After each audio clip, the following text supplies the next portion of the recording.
Yus. Selamat malam, perkenalkan nama saya Irene Astri Anggraini Tonbesi dengan NIM 23115764.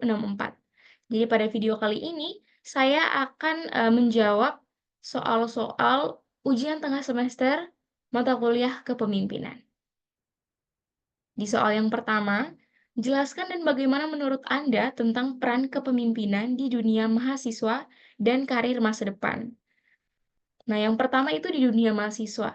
Di poin pertama ada mengambil keputusan dan bertanggung jawab, mengembangkan kemampuan komunikasi, meningkatkan kepercayaan diri, melatih kerjasama koordinasi tim, dan penyelesaian konflik, serta yang terakhir itu fondasi penting untuk perkembangan diri. Nah, poin-poin ini bisa didapatkan dari mencoba untuk mengikut sertakan diri kita sendiri dalam kepanitiaan, organisasi, atau komunitas yang ada dalam kampus. Nah, di dalam komunitas atau kepanitiaan, kita dilatih untuk bisa mengambil keputusan dan bertanggung jawab atas pekerjaan atau job desk yang telah diberikan kepada kita. Kita juga bisa melatih kemampuan komunikasi kita.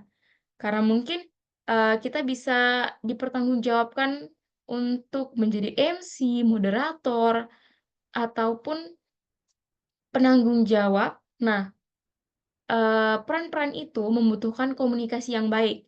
Nah, kita bisa berlatih agar komunikasi kita itu semakin lebih berkembang. Nah, di dalam poin ini juga ada meningkatkan kepercayaan diri. Dari, seperti MC, moderator, ataupun penanggung jawab itu, karena kita sudah mulai berbicara atau berlatih berbicara di depan umum, itu semakin meningkatkan kepercayaan diri kita. Selanjutnya, kepanitiaan atau organisasi juga melatih kerjasama, koordinasi tim, dan penyelesaian konflik atau problem solving. Nah, itu juga menjadi dasar atau fondasi yang sangat penting untuk perkembangan diri kita untuk kedepannya. Sedangkan untuk di karir masa depan, kita tidak bisa menjadikan, eee, karir di karir masa depan itu sebagai, lab atau tempat untuk latihan, karena kita sudah ada di tahap kita harus menghadapi, apa itu dengan diri kita sendiri. Nah, pengalaman kepemimpinan di kampus sangat bermanfaat bagi karir masa depan karena bisa melatih soft skills, menjadi nilai tambah di dalam CV dengan mengikuti organisasi, lomba, ataupun kepanitiaan-kepanitiaan. Nah, perusahaan juga seringkali mencari kandidat-kandidat yang mampu untuk problem solving-nya itu bisa. Jadi dia bisa menyelesaikan masalah masalah yang ada. Nah, di dalam karir masa depan juga diperlukan komunikasi dan kemampuan bekerja dalam tim. Hal ini menjadi nilai tambah di CV karena membuat mahasiswa lebih siap menghadapi tantangan di dunia kerja. Selain itu, kepemimpinan membuka peluang jaringan yang luas dan menjadi bekal untuk menduduki posisi strategis dalam dunia profesional. Selanjutnya, yaitu jelaskan menurut Anda siapa pemimpin yang paling mempengaruhi Anda dan berikan alasannya. Ini, pemimpin yang sangat mempengaruhi hidup saya adalah ayah saya. Karena yang pertama, ayah itu menjadi teladan dalam sikap tegas, bertanggung jawab, dan bekerja keras. Ayah itu menunjukkan bagaimana bersikap tegas, namun tetap penuh kasih. Beliau juga selalu memberikan contoh tentang kerja keras, tanggung jawab, dan keteguhan dalam menghadapi masalah. Yang kedua itu ada mengajarkan kedisiplinan, kesederhanaan, dan cara menghadapi masalah dengan bijak. Nah, dari ayah, saya belajar arti kedisiplinan, kesederhanaan, serta bagaimana saya bisa mengambil keputusan dengan bijak. Jadi saya tidak memikirkan diri saya sendiri, saya memikirkan banyak orang-orang yang mungkin akan terdampak dari keputusan yang saya ambil. Yang ketiga, yaitu membentuk karakter saya menjadi pribadi yang lebih kuat dan dewasa. Nah, sikap ayah yang sangat konsisten, sabar, dan selalu mendukung perkembangan saya membuat beliau menjadi pemimpin pertama dan paling berpengaruh dalam hidup saya. Nomor tiga, Analogi bahwa pemimpin selalu terlihat, setiap tindakan menjadi contoh. Bagaimana menurut Anda dan jelaskan dengan landasan teori kepemimpinan? Selanjutnya itu pemimpin selalu terlihat. Nah, pada bagian ini saya ingin menjelaskan nih bahwa analogi pemimpin selalu terlihat melalui setiap tindakannya. Maksudnya, kepemimpinan itu bukan hanya soal jabatan, tetapi bagaimana perilaku seorang pemimpin menjadi contoh bagi orang lain. Nah, dalam role model teori, yaitu pemimpin dipandang sebagai figur yang ditiru, sehingga setiap sikap dan keputusan yang diambil pemimpin akan diamati oleh pengikutnya. Lalu, selanjutnya itu dalam teori kepemimpinan transformasional, yaitu inspirasi lewat perilaku.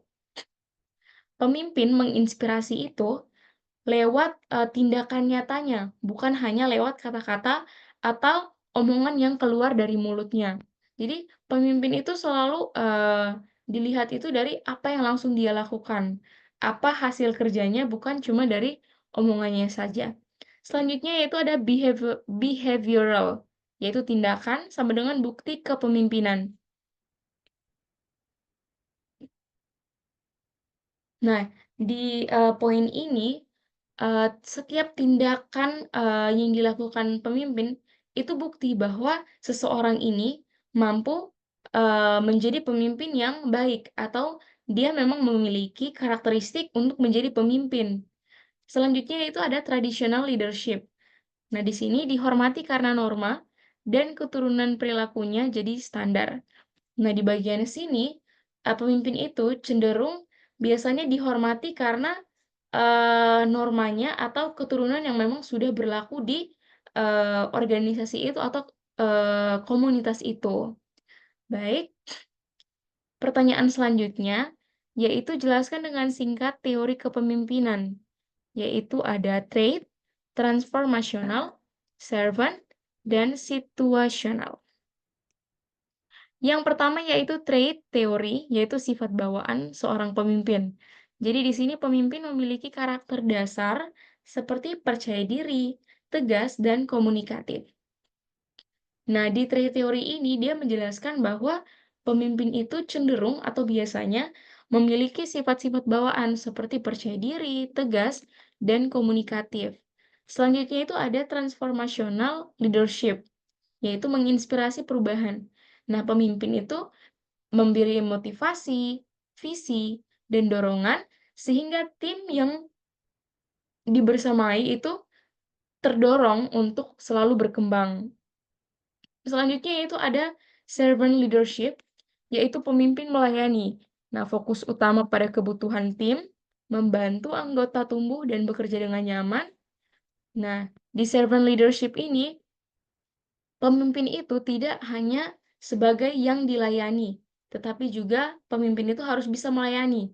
Karena, eee, orang-orang yang membantu pemimpin untuk menjadi seorang pemimpin yang baik, itu sangat-sangat berpengaruh dalam, sikap kepemimpinan seseorang.